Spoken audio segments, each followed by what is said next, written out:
आज घर में नई वॉशिंग मशीन आई थी जिसे देखकर घर के बाकी लोग तो बहुत खुश हो गए, खासकर बिंदिया जी। आखिर उनका बेटा सौरभ उनके लिए वॉशिंग मशीन खरीद कर लाया था। हाँ, ये बात अलग है कि कुछ पैसे जगदीश जी ने भी सौरभ को दिए थे, बाकी के पैसे वो अपने पास से मिलाकर वॉशिंग मशीन कैश में ही ले आया। अभी सब उसी वॉशिंग मशीन को घेर कर उसका दीदार कर रहे थे। ये देखकर घर की बहू निर्मला जली भुनी सी अपने कमरे में आकर बैठ गई। थोड़ी देर के बाद सौरभ कमरे में आया और कपड़े बदलने के लिए अलमारी से कपड़े निकाल ही रहा था कि निर्मला बोली, क्यों जी, इतने पैसे खर्च कर दिए आपने वॉशिंग मशीन में? ईएमआई पर नहीं ला सकते थे क्या? दे देते बाबूजी पैसे, कमाते तो वो भी हैं। अरे मशीन की ज़रूरत उनको है, हमको नहीं, तो वो लोग उसके पैसे दें, तुम क्यों दे रहे हो? निर्मला, वो मेरे माता पिता हैं, माँ को वॉशिंग मशीन की ज़रूरत थी, कितनी परेशान होती थी वो, इसलिए मैं मशीन खरीद कर ले आया। अच्छा, मैं भी तो हाथ से कपड़े धोती हूँ, मुझ पर तो कभी तरस नहीं आया।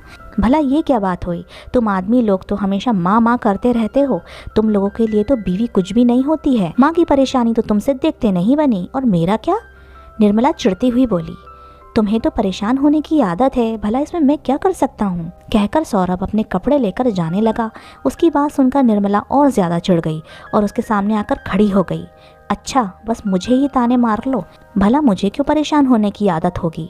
तुम्हारी माँ से खुद के और तुम्हारे पापा के कपड़े तक तो धुलते नहीं हैं, और तुम चार लोगों के कपड़े हाथ से धोती हूँ, तो इसमें मेरी गलती है क्या?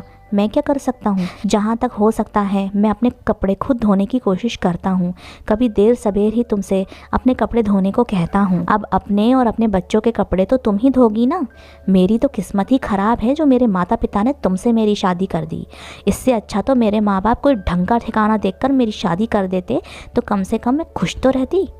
इसमें तुम्हारे माता पिता की गलती नहीं है, वो किसी अमीर घर में भी तुम्हारी शादी कर देते तब भी तुम खुश नहीं रहती, क्योंकि तुम्हें हर बात में मेरा मेरा करने की आदत है। अब तुम ही देख लो, कहाँ तो उन्होंने ये सोचकर तुम्हारी शादी में वॉशिंग मशीन दी थी कि मेरी बेटी को परेशान नहीं होना पड़ेगा, हाथ से कपड़े नहीं धोने पड़ेंगे। लेकिन तुमने क्या किया?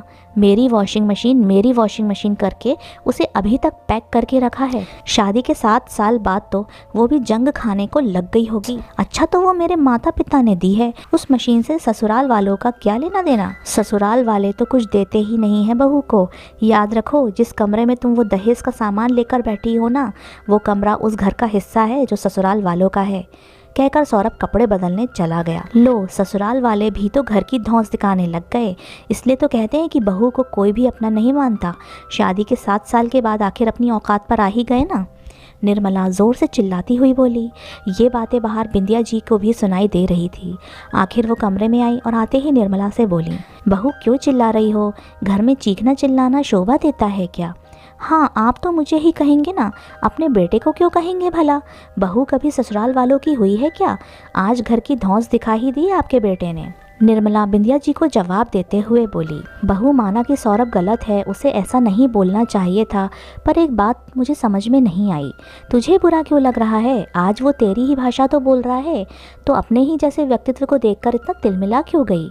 तुम तो अक्सर ही हमें अपने किसी न किसी सामान की धौंस दिखाती ही रहती हो, पर हम चुपचाप सुन लेते हैं। तो आज जब सौरभ ने अपने मकान की धौंस दिखा दी तो इतना बुरा क्यों लगा? कहकर बिंदिया जी कमरे से बाहर आ गईं। वहीं निर्मला अपने कमरे में बैठी बड़बड़ाती रही। इधर बिंदिया जी को वो बातें याद हो आईं जब निर्मला इस घर की बहू बनकर आई थी। निर्मला अपने किसी सामान को कभी किसी के साथ शेयर करना पसंद नहीं करती थी, खासकर मायके से आए हुए सामान को। शादी के 1 सप्ताह के बाद बिंदिया जी अपनी बेटी निधि के साथ मिलकर इकट्ठे हो चुके बेडशीट और पर्दों को हाथ से धो रही थी। ये देखकर सौरभ ने दहेज में आई हुई वॉशिंग मशीन को खोल दिया। अभी उसे कमरे से बाहर निकाल कर रखा ही ताकि निर्मला ने टोक दिया, अरे ये क्या कर रहे हो? भला वॉशिंग मशीन क्यों निकाल रहे हो? अरे शादी के बाद की साफ सफाई में देखो कितने कपड़े निकले हैं, इतनी बेडशीट और पर्दे धोने हैं।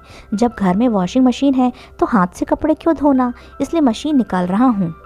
सौरभ ने भी जवाब दिया, नहीं नहीं, वॉशिंग मशीन मत निकालो, ये तो मेरे मम्मी पापा ने दी है। क्या शादी से पहले आपके घर में कपड़े नहीं धुलते थे?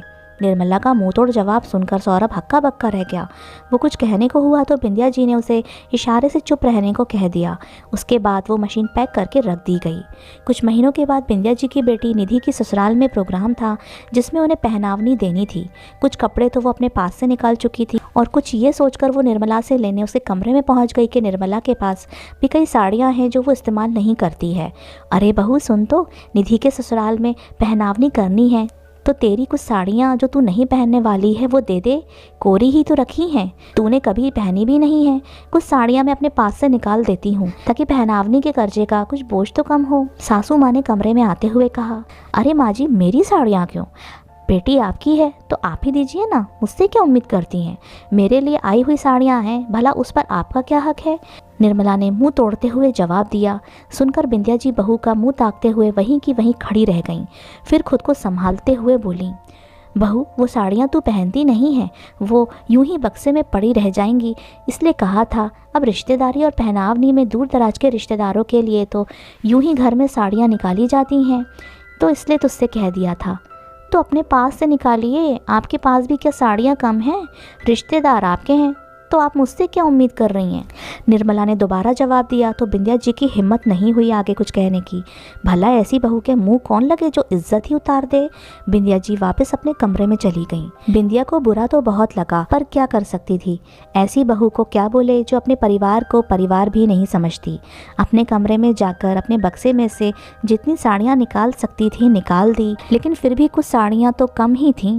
आखिर साड़ियाँ लानी तो पड़ेगी ही, ये सोचकर पर्स टटोला तो पैसे भी कम थे। अभी जगदीश जी का काम भी थोड़ा कम ही चल रहा था।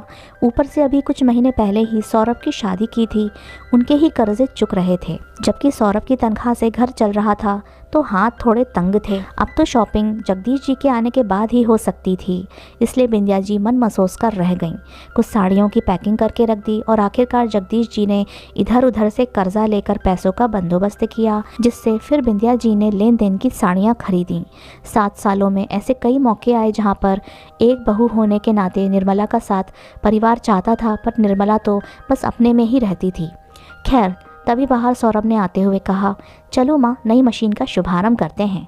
इधर अभी भी निर्मला के बड़बड़ाने की आवाज़ आ रही थी। बिंदिया जी ने सौरभ की तरफ देखा।